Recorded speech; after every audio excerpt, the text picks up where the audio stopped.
올해 마지막 주일이 되었습니다. 지나간 세월은 하루와 같고 이처럼 빨리 지나가니 성경의 진리대로 가는 것입니다. 항상 이맘때가 되면 만족함 그리고 뿌듯함보다는 아쉬움과 후회가 밀려오는 것이 인지상정일 것입니다. 조금 더 최선을 다할 것을, 조금만 더 참을 것을, 조금 더 사랑할 것을. 우리는 그리스도이기 때문에 더더욱 그렇습니다. 믿지 않는 이방인들이야 그런 사람도 거의 없겠지만은 자기 양심에 꺼리기만 없으면 그래도 뿌듯하고 당당할 수 있지만 우리 그리스도인들이라 함은 숙명과 같은데 아무리 내가 잘한 것 같고 그리고 떳떳하다 할지라도 하나님 앞에 설 걸 생각하면 부끄럽고 또한 무거운 마음이 드는 것이 사실입니다.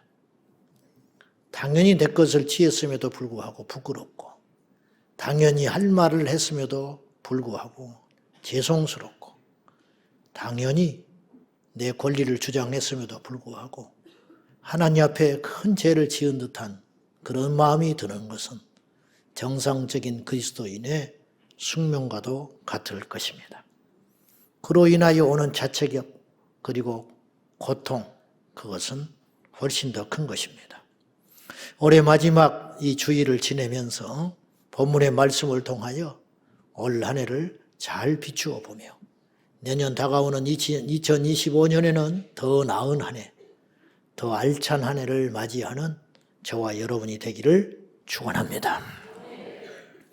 자신의 마지막을 아는 사람도 없지만은 자신의 마지막을 어느 누구도 충분히 준비하지 못한 채 맞이할 것이지만 그 마지막 선에 서서 잘 살았다고 고백하는 사람이 많지 않을 것입니다. 그런데 오늘 저와 여러분이 읽은 이 본문 속에서 이 사도 바울의 고백을 보면은 우리가 바울이 2000년 전에 어떤 삶을 살았는지 간접적으로 사도행전과 그의 서신서를 읽어볼 때에 얼마나 진실했는지, 얼마나 몸부림을 쳤는지, 얼마나 저 하늘의 소망을 두고 살았는지를 알기 때문에 그런 바울의 마지막 유언, 이 고백을 보니 이것이 교만하게 보이지 않고 위선적으로 보이지 않고 머리가 절로 숙여지는 것은 바울의 삶을 우리가 어느 정도 알았기 때문일 것입니다. 사도 바울은 자신이 이제 마지막이 다 가까이 왔음을 예견하고 오늘 본문을 기록을 했습니다. 흔히 옥중서신이라 하면 사도 바울이 옥에서 보낸 4권의 성경책을 읽었습니다. 그래서 에베소서, 빌립보서, 골로새서, 빌레몬서 이 4권을 일컬어서 옥중서신 그렇게 이야기해요. 그런데 그 옥중에서 기원 후 61년에서 약 63년 사이 2년 정도 이 구류 상태, 그러니까 감옥에를 사실은 들어가지 않았고요. 사도행전 28장에 보면 사도행전 28장이 어떻게 마무리가 되냐면 바울은 평생에 로마를 가고 싶어 했어요. 그건 주님의 사명 때문이었습니다. 로마를 공략해서 전 세계에 복음을 전하는 것이 바울의 마지막 소원이었고 큰 프로젝트였습니다. 대단한 인물입니다.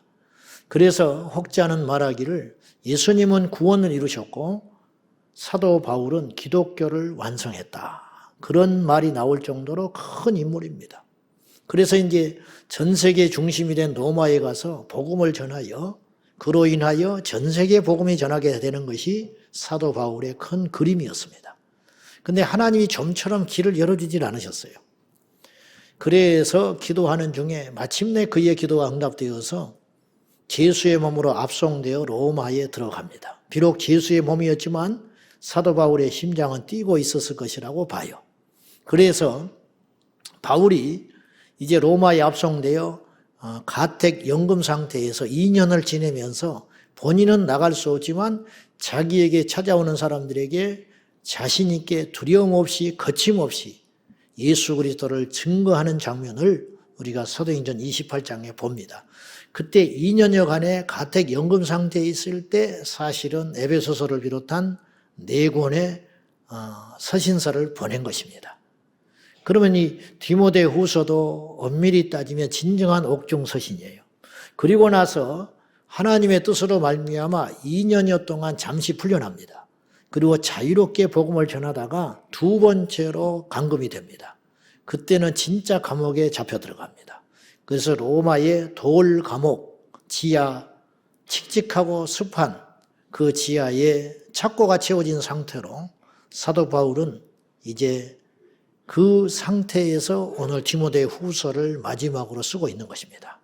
그래서 진정한 옥중서신은 사실은 디모데 후서인데 이 디모데 후서를 목회서신이라고 일컫는 이유는 그의 사랑하는 영적인 아들이요 제자인 디모데에게 자신의 전부를 쏟아서 선배로서 목회에 대해서 충고하는 내용이 강하므로 오늘 서신서를 목회서신서라고 부르기도 합니다. 그 속에서 자기의 마지막 날이 다가온 것을 이제 감지하고 짐작한 사도 바울이 6절에 자기의 형편을 이렇게 고백합니다. 6절 봅시다. 시작. 전제와 같이 내가 벌써 부어지고 나의 떠날 시각이 가까웠도다. 전제라 함은 물로 부어주는 제사를 말하는 거예요. 화목제, 속제제, 번제 이런 제사들 있잖아요. 구약에. 그 제사와 함께 잔으로 부어지는 제물을 일컬어서 전제라고 그래요. 그러니까 자기의 지금 상황이 근데 엎질러진 물은 다시 주워 삼을 수 없잖아요. 그러니 나는 이제 더 이상 이 감옥에서 살아나갈 수가 없을 것 같다라고 하는 이 본능을 이제 느낀 거예요. 그래서 내가 이미 다 죽은 자처럼 죽는 것이 시간 문제인데 오늘 본문에서 사도 바울은 두려워하지 않습니다. 그리고 어떤 후회도 보이지 않습니다. 그건 위선적인 것인가? 자기 자신에 대해서 지나치게 자신감이 있는 것인가? 그것이 아니라 사명을 다한 자의 아름다운 모습인 것입니다. 여기에서 바울은 우리가 잘 아는 대로 3가지로 자기 인생을 정리합니다. 자, 7절 봅시다. 시작. 나는 선한 싸움을 싸우고 나의 달려갈 길을 마치고 믿음을 지켰습니다. 첫째로 사도 바울은 자신의 인생을 정리하면서 나는 평생 싸워왔다. 그렇게 고백해요. 이 싸움은 바울이 우리에게 바톤으로 넘겨준 겁니다. 주님 오실 때까지 끝나지 않아요. 심지어는요, 요한계시록을 보면요, 이 전쟁은 어디까지 연결되느냐면 예수님이 이 땅에 지상 재림하시고 1000년 후에 다시 무정행에서 풀려난 마귀와의 마지막 전쟁이 또 기다리고 있습니다. 그 전쟁을 일컬어서 곡과 마곡의 전쟁이라 그랬어요. 그 모든 전쟁이 끝난 후에 백보자 심판을 통하여 우리는 새하늘과 새 땅에 입성하게 되는 것입니다. 그러니 우리의 전쟁은 앞으로도 계속되는 전쟁입니다. 죽은 이후에도 계속돼요. 우리 후대가 싸워갈 거예요.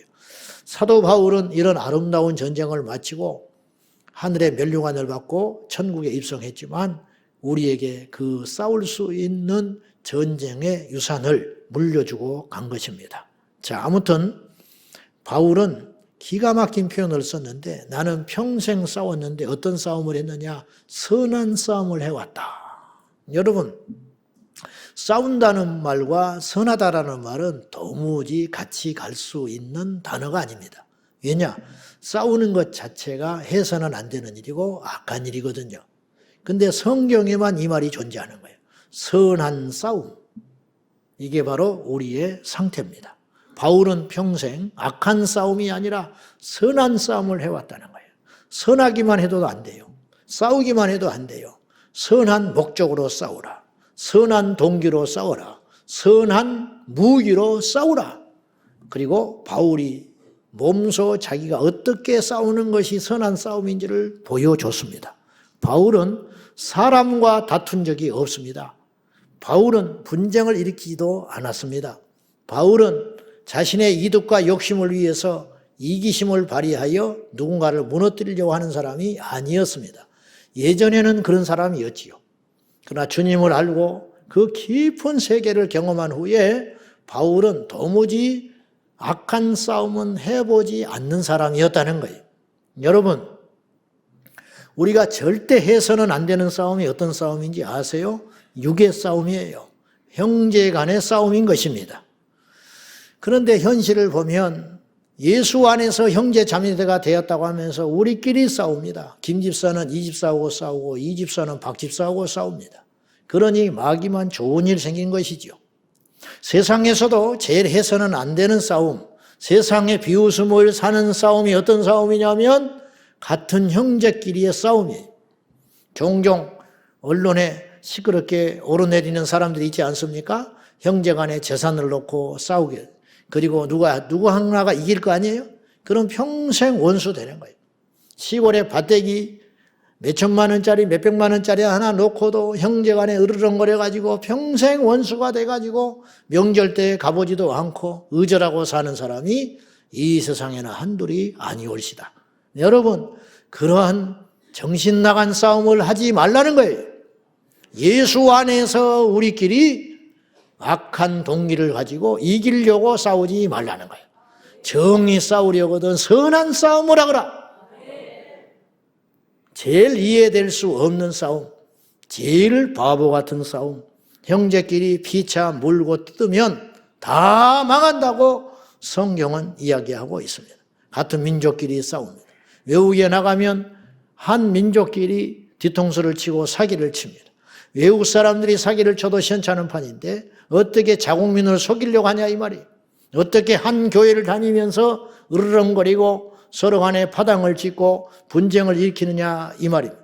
있을 수 없는 일이 생기는 것이지. 그런 어리석은 싸움 우리 제자광성교회는 절대로 일어나지 아니하고 우리 형제가 서로 연합하고 서로 하나 되어 우리 아버지 하나님께 영광을 돌리는 저와 여러분 되기를 주님의 이름으로 축원합니다. 아담은 싸워야 할 때 순진하기만 하고 말씀에 서 있지를 못하고 싸우지를 못해가지고 뱀에게 미혹당하여 인류의 지혜를 가져왔습니다. 가인은 영적으로 깨어있지를 못하고 하나님의 경고의 말씀을 들음에도 불구하고 그걸 무시하고 폭주했다가 자기 세상에 죽일 사람이 없어서 자기 형제를 쳐서 죽입니까? 이런 육적인 싸움을 하다가 멸망길로 간 것입니다. 절대 우리는 그런 싸움하지 말고 정사와 권세와 세상 주관자들과 하늘에 있는 악의 영들과 악의 세력과 싸우는 저와 여러분 되기를 예수님의 이름으로 축원합니다. 수준이 돼야 그렇게 싸우지. 수준이 돼야 그렇게 싸울 거 아니에요. 예수님은 마귀와 싸웠지 사람과 싸우지 않았어요. 스데반도 역시 자기를 돌로 때려 죽이는 사람들을 향하여 싸우지 않았어요. 그들을 저주하지 않았습니다. 그들을 마지막까지 축복하면서 갔어요. 이것이 선한 싸움꾼의 모습이라는 거예요. 바울은 그리스도를 위해서 인내했습니다. 사도 바울은 그리스도의 복음을 위해서 선한 싸움을 할 망정 혈기와 정욕과 육체의 싸움하지 않았다는 것을 본받아 저와 여러분 모두 올 한 해 마감하는 이 시점에서 선한 싸움을 해나가는 일생의 하나님의 사람들 되기를 주님의 이름으로 축복합니다. 두 번째 사도 바울은 나는 달려갈 길을 다 마쳤다. 그렇게 고백했습니다. 당시에 사도 바울은 마라톤 경기를 가지고 온 것 같아요. 페르시아와 그리스 연합군의 1차 전쟁이 있었는데 그때 도무지 이길 수 없는 전쟁에서 그리스 연합군이 승리합니다. 그것이 그 유명한 마라톤 전쟁이었습니다. 그리고 로마 시내에 돌아와가지고 아테네 시내에 와가지고 외치는 말이 나는 보았노라 이겼노라. 이제 이게 멋진 유명한 말을 남기고 그 병사가 그 자리에서 죽습니다. 이 기쁜 소식을 조금이라도 빨리 두려워 떨고 불안해하는 후방의 가족들한테 알리기를 위하여 숨가쁘게 달려오다가 마지막 사명을 다하고 죽은 그 사람을 기리기 위해서 그 거리에서 마라톤까지 재어보니 42.19였어요. 그래가지고 이제 올림픽 경기가 생기고 레슬링, 마라톤 경기가 열렸지. 그러니까 이제 사도 바울이 거기에 빗대어서 이야기하는 거예요. 나는 달려갈 길을 마칠 때까지 쉬지 않았다. 중도에 포기하지 않았다. 요즘에 마귀가요, 사람들을 너무 쉽게 조급하게 만들고 포기하게 만들어요. 이 땅의 젊은이들 나름대로 할 말은 많습니다만은 그래도 너무 쉽게 포기해. 어떤 일을 하다가 한 번에 실패하면 안 해버려. 여러분 지금 수명이 늘었잖아요. 우리 인생의 수명이 거의 100세 시대를 맞이했다고 하잖아요. 옛날보다 우리는 훨씬 더 많은 시간이 남아있고 그건 곧 뭘 말하느냐면 우리가 훨씬 더 조급해할 필요가 없다라는 거예요. 20살 먹은 친구가 대학 떨어졌다고 스스로 비관하면 되겠습니까? 앞으로 수십 년의 세월이 남았는데 30대에 사업이 실패했다고 평생 좌절하고 술이나 먹고 살면 되겠어요? 이게 마귀가 하는 짓이에요. 모름지기 믿음의 사람은 끈질긴 생명력으로 다시 일어나는 것입니다. 나는 원래 천성의 의지가 약합니다. 나는 원래 부족합니다. 그건 변명에 불과한 거예요. 믿음 안에서는 그것도 바뀌게 되는 거예요. 말씀이 들어가면 바뀌게 되는 것이에요. 인내의 사람이 되고 겸손의 사람이 되고 온유한 사람이 되고 사랑의 사람이 되고 기질조차 바꾸는 하나님의 능력이 우리 안에 임하여서 부지런해지고 건강해지고 밝아지고 친절해지고 온전해지는 것이 바로 복음의 능력인 것입니다. 이 땅의 사람들이 너무 쉽게 중도에 포기해버려요. 그래가지고 나이는 먹어가고 하는 것이 없어요. 재주도 없어. 이거 하다 저거 하다. 누가 5만 원 더 준다고 그러면 금세 갚아요. 한 달에 5만 원 더 준다고. 누가 여기가 뭐 저기 좀 좋은 곳이 있다. 요새 이것이 각광받는다. 그러면 또 그쪽으로 우르르 쏠려가가지고 왔다 갔다 하다가 아무것도 못하고 인생 허비하고 나이 먹어서 남의 신세나 지고 가는. 우리 교회 청년들은 절대 그런 청년들이 돼서는 안 된다는 거예요. 한 우물을 파되 깊게 파라 이 말이에요. 깊게. 한 2달 됐는가 우리 청년 하나가 사무실에서 만나서 너 요새 뭐하냐? 그때 무슨 일을 한대. 잘했다. 그거 계속 해라 그건. 너 그것만 하면 평생 먹고 산다. 내가 그렇게 격려해 줬어요. 쉬운 일 아니. 한 1, 2년 했대. 계속해. 한 5년만 치사스럽고 힘들어도 더러워도 참아. 앞으로 한 5년만 하면 누구도 너 못 따라와. 그 나이쯤 되면 이제 너는 자리 잡고 인생 당당하게 살 수 있어. 제가 그렇게 격려해 줬어요. 내가 말은 잘하니까.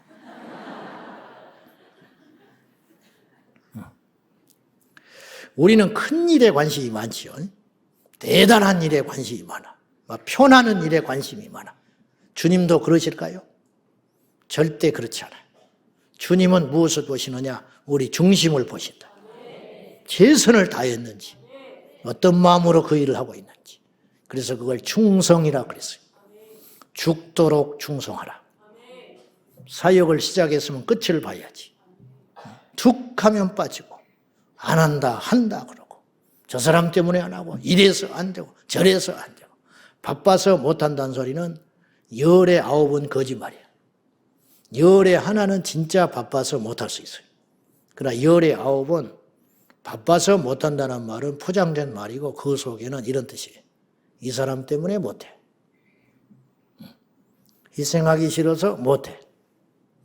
힘들어서 못해. 귀찮아서 못해. 목회도 마찬가지. 어디 가서 기반 닦아가지고 조금 자리 잡고 좀 큰 데로 점프하려고. 이따 오짓 하고 다니면은 하나님께서 쓰질 않아요. 저는 이제 그렇게 하지는 못했는데, 그때 이제 철도 없었고, 저는 이미 사역지가 정해졌기 때문에 전임 사역을 나올 때 그런 기도를 감히 못했는데, 서울역 노숙자 사역하시는 유정옥 사모님 책을 읽어보니까 그 남편분, 예수 안 믿는 남편을 만나가지고 죽도록 고생하고 기도해가지고 남편을 기어이 신학을 해서 목사가 됐어요. 늦게. 남편 목사님이 되셨는데 연단을 받고 사업 다 망해버리고 두들겨 맞고 연단 받고는 이제 목사님이 되셔서 학교를 마치고 전임 사역을 나가게 됐는데 참 훌륭하신 거지요. 이분이 이렇게 기도했다는 거예요. 주님, 저 같은 종을 하나님의 사람으로 부르셨으니까 저에게 제일 먼저 청빙을 오는 곳에 어디든지 가리지 않고 가겠습니다. 근데 그런 기도는 또 하나님이 기가 막히게 들어줍니다. 기가 막히게. 그 기도가 끝나자마자 그 다음날 자기 하남시에 있는 장애우들 섬기는 사례비도 줄지 안 줄지 모르는 그곳에서 올 사람이 없으니까 전도사님 우리 장애우들을 위해 섬길 수 있는 사역을 해주시라고 연락이 왔더라는 거예요. 기도를 했잖아. 제일 먼저 부르는 곳에 가겠다고. 근데 그것만 부르면 믿음이 필요가 없어요. 근데 그 다음날 자기 교단에서 제일 큰 교회에서 자기를 청빙을 했더라는 거예요. 하나님이 테스트하는 거예요. 근데 이분은 흔들리지 않았어요. 그리고 하남시에 가서 사역을, 그 힘든 사역을 열심으로 했어요. 하나님이 그거 보시는 거예요. 그분은 훗날에 개척을 했고 원래 스토리라면 그런 분은 큰 종이 돼야 돼요. 그러나 교회가 생각만큼 크지를 못하셨어요. 그냥 그런 목회를 하고 계세요. 그러면 실패한 것일까요? 천만에 그렇지 않아. 모든 것이 갖춰지고 인력 자원과 교회 전통이 있는 번듯한 교회 누구든지 가서 할 수 있어요. 우리는 그런 교회, 그런 종을 큰 종이라고 하지만 하나님이 볼 때는 사실은 큰 종이 아니에요. 끝까지 완주하고 달려가는 종이 큰 종인 것이에요. 툭 하면 못해 먹겠다고, 툭 하면 그만둔다고. 그만두세요. 주님이 냉큼 그 자리를 뺏어버리는 거예요. 이스라엘 백성들이 연단이 덜 끝나서 그렇게 하고 다녀요. 철없이. 이스라엘 백성들이 철이 없는 거야. 광야에 와가지고 툭 하면 등 따시고 배부릴 때는 아무 소리 안 해. 조금만 힘들어지면 불평하고 툭 하면 못해 먹겠다. 누가 여기를 나오게 했냐. 애굽으로 돌아가자. 그러니까 가나안 땅에 들어갈 자격이 안 되는 거예요. 사흘길이면 부지런히 가면 갈 수 있는 가나안 땅을 코앞에 놔두고 광야에서 40년을 뱅뱅뱅뱅뱅 돌려가지고 결국은 다 망하고 죽었어요. 가나안 땅에 들어가지를 못했어요. 사랑하는 여러분, 우리 마지막까지 끝까지 중도에 포기하지 않고 가는 자가 인생의 승리자인 줄로 믿습니다. 기네스북에 보니까 기네스북에 가장 한 직장을 오래 다닌 사람이 있더만요. 무려 84년을 한 직장을 다녔어. 84세 사는 것도 어려워. 근데 이분은 84년을 그 직장을 다녔어. 근데 지금도 기네스북을 써가고 있어요. 왜냐? 지금 100살 됐거든요. 15세 그 직장을 들어갔어요. 근데 100살이 먹도록 지금 한 직장을 아침 저녁으로 출근 퇴근하고 사는 거예요. 브라질의 마우테로 오르토만이라는 사람인데 이분은 15살에 집안 형편상 공부를 못하고 의류 원단 만드는 회사를 들어갔어요. 근데 84년에 그 회사를 다니기 위해서는 몇 가지 조건이 있잖아요. 건강이 허락이 돼야 되고 그 회사가 안 망해야 되잖아. 망해버리면 못 다니지. 그리고 그 회사에서 자기 할 일이 남아있어야 되는 거예요. 위대한 인생 승리입니다. 84년을 똑같은 일을, 그 힘든 일을 계속하면서 100살이 됐다는 거예요. 경이로운 일이에요. 인생 승리자인 거예요. 그런데 기자가 가서 인터뷰하면서 어떻게 이 똑같은 일을 지치지 않고 포기하지 않고 여기까지 할 수 있었냐. 그렇게 물었더니 이 사람이 이렇게 간단하게 이야기했어요. 나는 다른 건 모르고 내일을 나는 크게 걱정하지 않습니다. 오늘 최선을 다할 뿐입니다. 그래서 오늘 하루를 살고 한 달이 지나고 1년이 지나고 10년이 지나고 84년이 흘렀다. 그런 말이에요. 농사를 70년 짓는 분이 있잖아요. 제주 가면 해녀를 70년 하신 할머니가 있잖아요. 그리고 그 일을 통해서 아들, 딸 대학 보내고 장가 보내고 시집 보내고 답답해 보입니까? 미련스러워 보이십니까? 그 미련함이 이 나라를 여기까지 유지하고 있다는 거 아세요? 그 답답한 그 모습들이 오늘 우리를 여기까지 인도한 힘이라는 걸 모르십니까? 우리가 이 조상의 지혜를 배울 수 있어야 한다는 것이에요. 세상의 일도 끝까지 포기하지 않는 자는 무엇인가를 이루는 법인데 믿음의 세계라고 다를 바가 있겠습니까?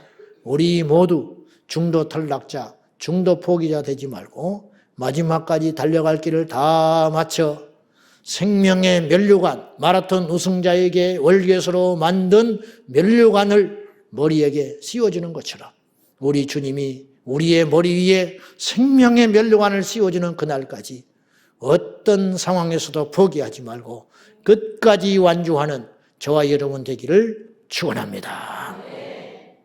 의인이라 하면 완전한 의로운 사람을 말하는 거죠.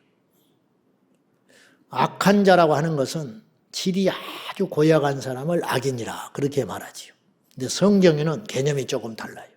성경을 보니 성경에는 어떤 사람은 의롭다고 했느냐, 넘어지지 않는 사람이 아니고 완전한 사람이 아니고 넘어지지만 다시 일어날 줄 아는 사람, 이런 사람을 의인이라 하였고, 악인이라 하면 넘어져서 일어나지 못하는 사람을 악인이라 표현을 했습니다. 자, 잠언서 24장 16절 다 같이 시작. 대저 의인은 7번 넘어질지라도 다시 일어나려니와 악인은 재앙으로 말미암아 엎드러져서 못 일어나는 사람, 이 사람은 악한 자라는 거예요. 욥이 왜 의인 됐습니까? 일어났기 때문에. 욥은 혹독한 연단을 받았습니다. 재산을 잃고 자식을 잃고 자기 건강까지도 잃게 된 상황에서도 욥은 버티고 버텼습니다. 넘어지지 않았습니다.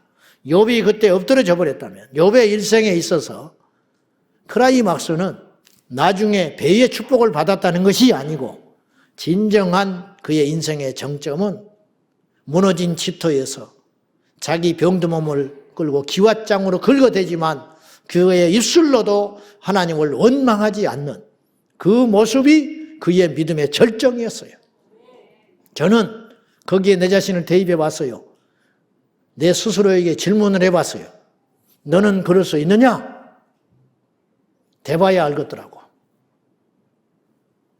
지금 마음 같으면 믿음이 있어서 하겠다는 게 아니라 하나님 무서워서 조금 더 영리하니까 그것에 무너지면 안 되니까 버텨야 한다는 각오는 돼 있지만은 정말 버틸 수 있는가? 버텨야 됩니다. 그것이 의의 길입니다. 무너지지 않고 버티는 것. 넘어졌잖아요. 다 무너졌잖아요. 그러나 욥은 하나님께 원망하지 않고 다시 일어났어요. 그래서 그는 의롭다함을 입어서 하나님 앞에 간 것입니다. 베드로를 비롯한 제자들 형편없었습니다. 우리는 간접적으로 주님 경험하잖아요. 성경 말씀에 주님 이런 말 하셨다. 제자들은 직접 주님 밑에서 배운 사람. 우리하고 느낌이 다르고 그들은 그렇게 살면 안 돼. 길거리에서 툭 하면 싸워요. 다른 것 갖고 싸운 것도 아니야. 누가 더 크냐? 누가 더 어른이냐? 이거 가지고 주먹다짐하고 멱살 잡고 길거리에서 싸우다가 시시거리고 주님 앞에 오면 아무것도 아닌 것처럼 앉아있는 거예요. 주님이 다 아시죠. 기적도 경험하고 말씀도 듣고 그런 인간입니까 그게? 그런데 그중에 우두머리가 베드로야. 수제자. 주님 모른다고. 그렇게 넘어졌던 베드로가 통곡하며 다시 일어납니다. 그래서 하나님이 그를 쓰시고 그의 위선되고 거짓된 입술을 바꾸시사 복음의 나팔수로 바꾸셔가지고 그 배신했던 그 입에서 예수 그리스도를 선포하니 하루에 3,000명, 5,000명 예수께로 돌아오는 역사가 일어나게 된 것이. 가룟 유다는 일생에서 넘어졌어요. 한 번 넘어졌는데 일어나지를 못했어요. 그리고 스스로 멸망길로 가버리고 말았습니다. 올 한 해 우리가 숱하게 넘어졌었습니다. 그런데 오늘 이 자리에 우리가 무사히 와 있는 것은 곧 뭘 의미하느냐? 다시 일어나서 왔다는 거예요. 그렇습니다. 하나님이 그걸 보시는 것이. 우리가 숱하게 넘어지지만 7번 넘어졌다라는 말은 무수히 넘어졌다는 말이에요. 앞으로 우리 인생 가운데서도 숱하게 넘어지고 우리가 쓰러질 일이 많겠지만 어떤 경우에도 다시 일어나는, 그리고 일어나서 달려갈 길을 향하여 끝까지 완주하는 저와 여러분 되기를 예수님의 이름으로 축원합니다. 마지막으로 바울은 믿음을 지켰다. 여러분 믿음 있으십니까? 지킬 믿음은 있는 거예요? 응? 있어야 지키지. 응? 지킬 돈은 있어요? 응? 무시하자는 게 아니라 설교를 위해서 하는 소리인데, 우리가 이 땅에 살면서 지킬 게 많지요. 생명도 지켜야지, 가족도 지켜야지, 재산도 지켜야지, 자존심도 지켜야 돼요. 근데 우리가 보면은 어리석어요. 자존심 지키느라고 믿음을 잃어버려. 그런 사람 숱하게 많습니다. 지옥에 왜 떨어졌느냐? 자존심 때문에 지옥 간 사람이 셀 수도 없어요. 통계 안 잡힐 뿐이에요. 통계. 그렇잖아요? 더러워서 못해 먹었다. 내가 뭐가 못났냐? 교회 오니까 알아주질 않는다. 언제까지? 그러느라고 믿음 잃어버리는 거예요. 그러느라고. 여러분, 수치를 당하고 조롱을 당하여도 믿음은 지켜야 되는 것이. 근데 어리석은 바보가 돼가지고 마귀에게 속아가지고 자존심을 꽉 잡고 있느라고 믿음이 줄줄줄 새고 있는 건 몰라. 응? 믿음이 줄줄줄 새고 있는 게 몰라. 안 보이세요? 응? 사도 바울은 다른 사람을 믿음으로 세우는데 자기 인생을 다 걸었잖아요. 30여 년을 달려왔어요. 근데 그러면서도 끊임없이 바울이 붙잡고 포기하지 않고 점검했던 것이 무엇이냐면 자신의 믿음이었어요. 내가 믿음에 서 있는가? 고린도서 13장 5절에 보면 너희가 믿음 안에 있는가? 너희 자신을 시험하고 확증해 보라. 그리스도가 너희 안에 계신 줄 스스로 알지 못하느냐? 만약에 그렇지 않으면 너희는 버리운 자니라. 무슨 말입니까? 자기의 믿음은 자기가 더 잘 안다는 거예요.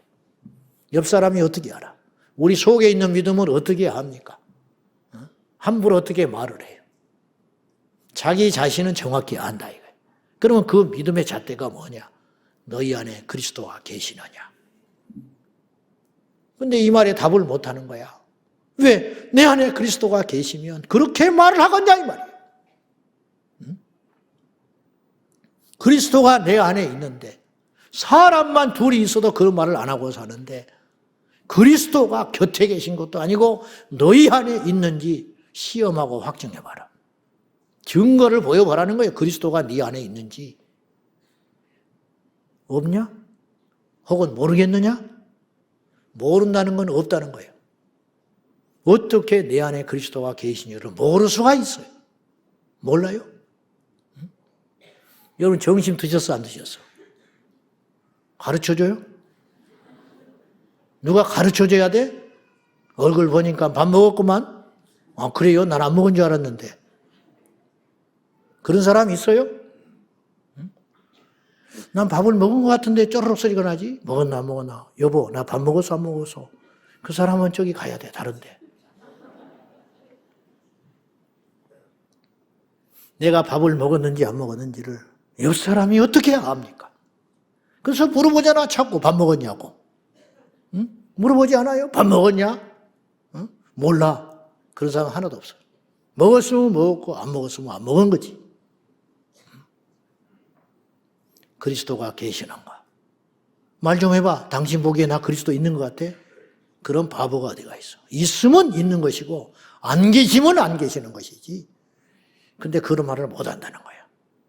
그러면 너희들은 버린 자다. 없는 자다. 변명의 여지가 없다. 매섭게 이야기하는 거예요. 바울은 평생 그리스도와 함께한 사람이었어요. 그래서 그리스도와 함께한 삶을 포기하지 않게 하여 끊임없이 믿음의 삶을 살도록 지켜냈다. 나는 믿음을 지켰다. 그 어떤 것보다 위대한 선언인 것입니다. 성도 여러분, 우리 모두 믿음을 굳게 붙잡고 지켜내는 우리 온 성도들이 되기를 예수님의 이름으로 축원합니다. 올 한 해 치열하게 싸우면서 달리면서 지키면서 여기까지 오셨습니다. 전해오는 이야기에 의하면 사도 바울의 마지막은 성경에 기술되어 있지 않아요. 자기의 서신서니까 자기가 기록할 수가 없지. 훗날에 다른 제자들이 바울의 죽음을 묘사했으면 더 정확히 알겠지만 바울이 로마의 감옥에서 목을 베어 순교했다는 것은 정설입니다. 그는 66년경 네로 황제 시절 때 참수를 당했는데 로마 감옥 지하에 칙칙한 곳에 갇혀 있다가 그 감옥에서 나와 20-30m 겨우 떨어진 대리석 돌기둥에 머리를 얹고 목베임을 당했습니다. 바울이 자기 목을 잠수당할 때 그 돌이 아직 그 현장에 있답니다. 목을 쳤더니 목이 떨어져 피가 떨어지며 3번 튀었는데 훗날에 떨어진 그곳, 피가 튄 그곳에 생수가 터졌다 하여 그곳에 바울의 순교교회가 세워져 있습니다. 그의 시신은 루치안이라는 여인이 수습해서 자기 가문 집안의 묘지에 장례를 치러줬다고 합니다. 그 숱하게 복음 전하고 다녔던 그 수많은 그리스도인, 그 영광을 뒤로 한 채 하나님 앞에 영광스러운 주님을 만나러 목이 잘린 채 부활의 소망을 품고 그가 그토록 사랑했던 우리 주님을 만나러 영광스럽게 나는 선한 싸움을 싸우고 달려갈 길을 마치고 믿음을 지키고 주님 앞에 왔습니다. 그렇게 고백할 사도 바울을 보니 한편으로 부럽기도 하고 한편으로 대단해 보이기도 하고 한편으로 흠모합니다. 오늘 이 자리는 제가 비유를 해볼 때 치열한 전투를 치르고 전쟁은 끝나지 않았어요. 전투는 질 수도 있고 이길 수도 있는 거예요. 전쟁에 이겨야 진짜 이기는 거예요. 우리가 하나의 작은 전투를 마치고 나갈 때에는 100명이 나갔는데 들어와서 보니 안 보여. 몇 사람 안 보여요. 전투하다가 죽은 거예요. 몇 사람은 팔다리가 잘렸어요. 마치 그런 모습과 같아요. 지난 20여 년간 제가 목회하면서 우리 교회에 저와 함께 울고 웃으면서 기도하면서 몸부림을 쳤던 사람들, 그 중에 상당수는 세상으로 간 사람도 있습니다. 사단한테 패배한 것입니다. 이유를 막론하고. 물론 그분들은 할 말이 있을 수 있어요. 목사한테 실망했다. 아무개 집사한테 실망했다. 하나님이 안 믿어지더라. 교회 와서 나는 더 사정이 나빠졌다. 어떤 이유와 어떤 변명으로도 통하지 않습니다. 패배했기 때문입니다. 그보다도 병든 사람도, 그보다도 사정이 나빠진 사람도, 그보다도 실망한 사람도 마지막까지 버티고 선한 싸움을 싸우고 달려갈 길을 완주하고 자기의 믿음을 지켜낸 사람이 이 땅에는 있기 때문입니다.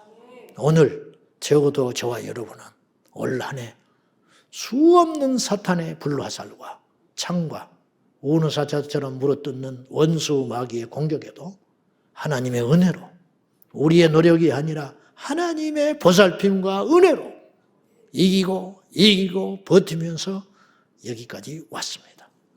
이제 시작되는 2025년도 우리 주님 만나는 그날까지 예배를 포기하지 말고 수고를 포기하지 말고 기도를 포기하지 말고 찬양을 포기하지 말고 복음 전하는 걸 포기하지 말고 올곧게 마지막까지 승리하는 저와 여러분 되기를 예수님의 이름으로 축원합니다. 기도하겠습니다. 하나님 아버지, 전투는 끝날 때가 있으나 전쟁은 끝나지 않았나이다. 오늘 여기까지 인도하신 아버지 하나님, 비록 상처투성이 손발이 잘려나가고 피 흘리고 있으나 주님 안에 생존해 있음을 감사드리나이다. 오늘 사도 바울의 고백처럼 전제와 같이 부은 바가 되어 나의 생명이 끝나가는 이 순간이라도 나는 선한 싸움을 싸우고 달려갈 길을 마치고 믿음을 지켰으니 이제 후로는 나에게 의의 면류관을 예비하셨을 그 주님, 나에게만 아니라 주의 나타나심을 사모하는 모든 자에게도 동일한 면류관을 주신다고 하신 약속의 말씀을 붙잡고 주여 우승선을 통과할 때까지, 전쟁이 마감될 때까지 결코 나태하거나 긴장의 끈을 풀지 아니하고 마지막까지 달려가게 하여 주옵소서. 그리고 주님 품에 안겨 면류관 받는 그날까지 우리 사랑하는 제자 광성께 한 영혼 한 사람도 세상에 빼앗기지 아니하도록 도와주시옵소서. 예수님의 이름으로 기도 올리옵나이다. 아멘.